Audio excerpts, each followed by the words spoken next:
Flare Obscure, Expedition 33, The Ending. Pare, ito pag-uusapan natin dito. So, heavy spoiler alert. Latag muna natin ulit para maalala nyo. Una, napakaangas, pare, nung Avengers level na resback sa dulo, di ba? Yung binuhay ni Mael, yung ibang mga expeditioners para lumaban kay Renoir. Ngayon, may dalawang ending yung game, no? Either you will fight as Verso or you will fight as Mael, pare. Sinong pinili nyo dito? Kasi ako, pinili ko pareho, mga tol, no? Kumbaga may reload naman eh. Pero, yung initial blind playthrough ko na pinili na ending, yung kay Verso, pare. Paliwanag ko kung bakit. Before the ending, napaliwanag na sa atin that this canvas or this world, kung nasan tayo, is a make-believe world painted by the family to grief kay Verso. Doon sa totoong Verso sa totoong buhay. At pinili ko si Verso dahil mas pinaniwalaan ko na this other world, this make-believe world should end. Mas pinili ko yung path na yon to force Mael, force talaga yung term, to accept what it is, to accept reality. At least dun sa tunay na mundo, kasama niya yung buong pamilya niya na mag-move on. It was also revealed later on that the child that was fainting was Verso. At yung ginagamit nating Verso all this time was his fainted version. Siya yung kinokontrol natin at sinabi niya doon na, Mael, stop. Nahihirapan na ako. Tama na. O, tama na. At least dun sa totoong buhay, sa akin lang to they can face this tragedy as a family. Doon, buo sila, doon tunay yung nangyayari. And Verso will finally be free. Dito sa part na to, parang ramdam ko na kumampi na ako at naintindihan ko na yung ginagawa ni Renoir. Kasi mga tol, nung nilaro ko yung ending ni Mael, putang ina, it looks like a happy ending, a happy cutscene, pero parang may mali sa nararamdaman ko, pare. Hindi ko ramdam na naging masaya yung ending now that I've come to know it all. Yung storya mismo nila. Kasi sa dulo, it was implied that the same thing has happened all over again kay Aline. Sa nangyari dun sa nanay niya, papunta kay Mael, pare. Ayaw na nila umalis dun sa canvas na yun, dun sa comfort zone, kung saan sila masaya, kung saan sila nakatago. The cycle goes on and you see Verso na mukhang alam niya yung nangyayari na hindi siya masaya habang nagpipiano. It felt wrong, it felt unrealistic, and you see Mael's face fading.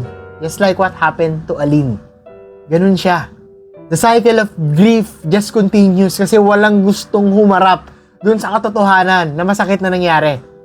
Pare ito kahit papano, naiintindihan ko si Mael dun sa pinagdadaanan niya kasi dun sa tunay na mundo, ayaw sa kanya ng nanay niya, sinisisi siya ng nanay niya dun sa sunog na nangyari. Ayaw rin sa kanya ng kapatid niya at tanging yung tatay niya lang yung gustong magtagpi-tagpi silang uli bilang pamilya.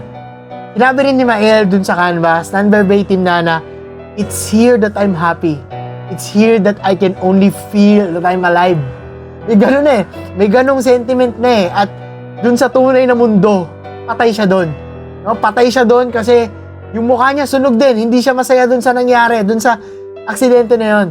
At yung sisi na nanggagaling sa magulang niya, I can only imagine kung gaano kabigat yon. Mali para sa akin na magstay ka dun sa make-believe world na yon, dun sa canvas na yon, kung saan ayaw mong harapin yung totoo. Kasi ang last stage of grief is acceptance. At kahit ayoko na nangyari, pare, hinata ko, pinilit ko si Mael pumunta dun sa last stage kahit na ayaw niya, kahit di pa siya ready.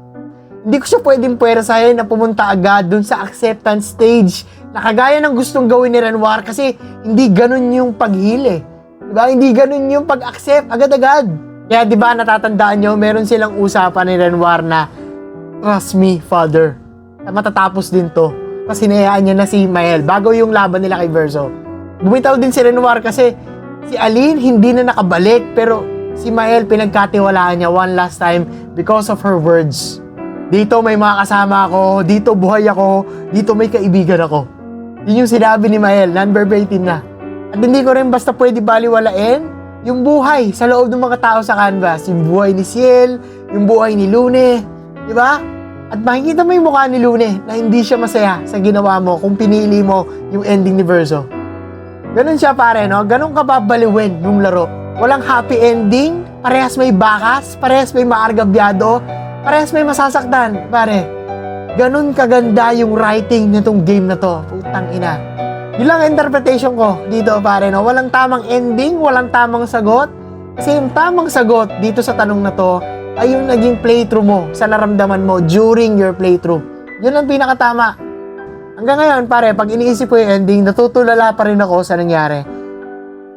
Walang panalo eh. Kaya mga tol, anong naramdaman nyo during the ending nung game? At pag-usapan natin sa comment, ituloy natin sa comment yung discussion. Lods! Na, ano ba ba?